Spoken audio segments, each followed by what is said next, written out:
आज एकादशी, त्याच्यामुळे देवाची साफसफाई करून चांगली देवपूजा केली. खूप छान प्रसन्न वाटत होतं. जय श्री गणेश सर्वांना. कसे आहात सर्व? स्वस्त मस्त आणि नेहमी आनंदी राहा. सकाळी रात्रीचं बेसन ब्रत त्याचं मी एक थालीपीठ करून घेतलं होतं, मुलाला नाश्त्यासाठी दिलं होतं. ते त्यांनी खाल्लं. मग नंतर हे आपले कालचे चिप्स तसे वाढू घातलेले होते. मग नंतर आज मला करायचे साबुदाण्याच्या आलूच्या पापड्या. त्यासाठी मी साबुदाणा तो आपला पुरण काढायची चाळणी आहे, त्याच्यातून तो बारीक करून घेतला. साबुदाणा तर लवकर झाला होता, पण आलू काढायला म्हणजे आलू खूपच चिकट असतात ना, त्याच्यामुळे ते थोडेसे लवकर निघालेले नव्हते. ते काढायला थोडा वेळच लागला मला. त्याच्यापेक्षा किसून घेतले असते परवडले असते. पण मग नंतर मी कच्चे आलू व साबुदाणा कच्चा जसं त्याच्यात थोडंसं गरम पाणी टाकून अशी पापड केले होते. पण ते काही जमले नाही. मला वाटलं ते उलतील आणि ते खरंच झालं. ते संध्याकाळपर्यंत उरले पण होते. नंतर मग मी ते चांगलं शिजून घेतलं व नंतर त्याचे पापड तयार करून घेतले.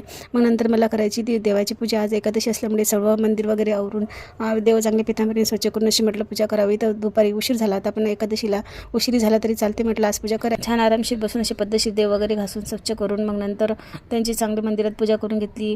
आणि नंतर खूप धूपदीप करून खूपच छान प्रसन्न वाटत होतं. रोज कसं पूजा केली की नाही वेगळीच पॉझिटिव्हिटी येते हे मला माहीत आहे. पण आता कसं घमाच्यानं रोज काही पूजा करणं होत नाही, त्याच्यामुळे म्हटलं आज तरी आपण चांगली पूजा करून घ्यावं. नंतर मग फराळाचं करायचं होतं.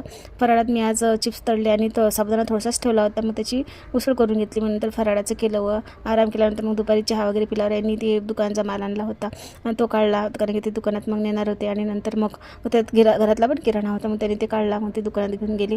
आणि नंतर मग मला आज करायचं होतं दळणासाठी गहू आणलेले होते, मग ते नेसून घेतले व संध्याकाळी दळून आणलं. एवढे सर्व काम असतात ते प्रत्येक गृहिणीच्या मागे असतात, पण कसं ना ते दिसत नाही. आणि जेवढे काम असतात ते तिला करावेच लागतात, नाही का.